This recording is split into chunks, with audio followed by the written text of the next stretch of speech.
Hello, hello. Back at it again. It is raining in good old Temple Belton area. I'm at UMHB right now. Just did our last drop off before going back to the house and getting an umbrella because my daughter walks home from school. Let's see. Updates.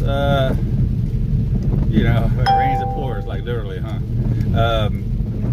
Let's see. Yesterday, it's funny how things work. Let me explain. This young lady that loads my car on Spark said that her AC compressor in her car went out and it cost a lot of money. And we were discussing it. And I was thinking that sucks. Well, the same day, yesterday, end of the day, my AC stopped working. Now, I didn't panic because first of all, that doesn't do anything. Second of all, I was like, been using a lot of AC, so I would just go buy some Freon, load it up, and I'd be good to go. Well, I bought the Freon, put the Freon in the car. I even went on YouTube to make sure I was putting it in the right place and everything. But to put Freon in, I have to spend $35 on Freon. Pumped it, and my AC still doesn't work, so I'm sweating like a hooker in church. So yeah, that part kind of sucks. It's been expensive. It's been an expensive couple of months between replacing the alternator, getting new tires. I talked about the tow truck before, so things are a little rough. I will survive. Can't be coffee and roses all the time, one of my favorite phrases. But yeah, that's one part that's kind of a Debbie Downer. I don't think I talked to y'all 3 or 4 days ago. I was doing a GM order on Spark, general merchandise, where they give you a route and they give you like 14, 15 drop-offs. It takes a couple hours. They pay between like 50, 60, sometimes $70. I get to the third drop-off. This is broad daylight, mind you. I get there as a gentleman pacing in his lawn. Not a big deal. I get out of the car and start looking, because he had two items, so I was looking for it. As I'm looking for it, I look over. The guy picks up his shirt, puts his hand on his gun holster that has a gun in it, and he turned his back, which is kind of strange. He made sure I saw that he had a gun, I guess, even though the gun was side holstered. He kind of turned, basically, where he could just stretch his arm straight out if he had to shoot. But he said, I didn't think nothing of it. Maybe it's because I've been in high stress situations in my life. Plus, also, my father always said, when it's your time to go, it's your time to go. I kind of believe that too. But he apologized and goes, yeah, I didn't know anybody was coming, so that's why and he showed his hand on the gun. And I was like, at that moment, I pretty much showed like, hey, I understand, not everybody is sane and sound.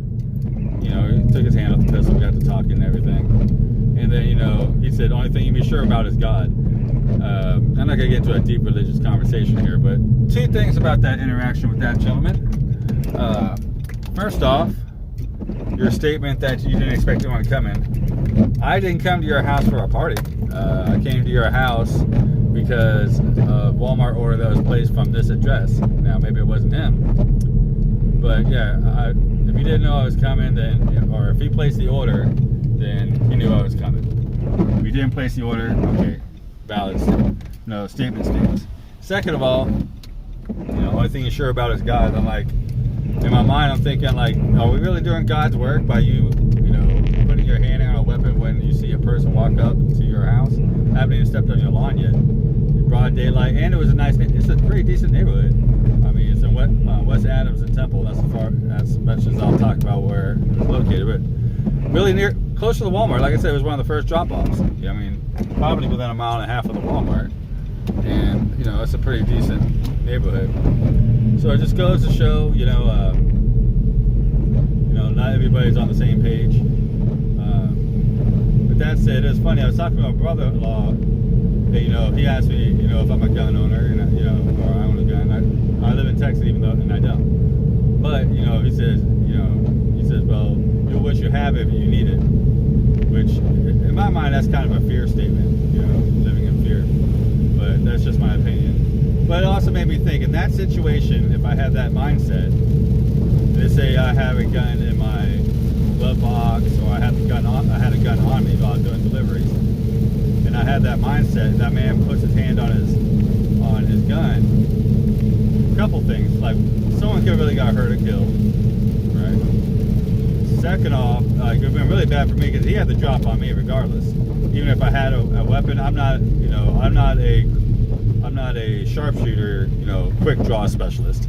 The man is already, 2/3 of the way there, or halfway to pointing the weapon at me. If he had it in his mind to shoot me, then there's not really a situation I could have, it wasn't really a situation. If I had a weapon, I could be able to defend myself. So, that's just my opinion. Maybe that's just like, experience talking. But yeah, thought that was interesting. But the thing was, I wasn't really afraid, which is kind of nuts. I looked in his eyes. It didn't look like he had any intentions of action. I think he was just, I don't know if it's just a flex, having a bad day, or it could have went the other direction too. Maybe he was just looking for a reason, but anyways, I've been doing more, change the subject, I've been doing more GM orders during the day, general merchandise during the routes. They've been paying like high 40s, mid 50s, even like I got some even the high 60s for a couple hours worth of work. I kind of like that. Poplin, I did reduce my radius, my laundry business, down to 40 miles instead of 50 miles. I've been getting my regular customers, not quite as many orders, but I'm not driving as far either. Not taking as many orders, which means I can make more money here in the city. But I did get 3 orders today, man. One in Gerald, one in Georgetown, and one in Taylor that I haven't gotten in a long time. In Taylor, Texas. I remember this lady had a washer and dryer. She said was on the fritz, and she was using me to take care of her laundry until she can get it replaced. She told me straight out when she got it replaced, it'll be the last order. I'm like, all right. So I was surprised to see her again. I'm thinking maybe, from what I remember, she works for the schools. Schools back in Labor Day weekend.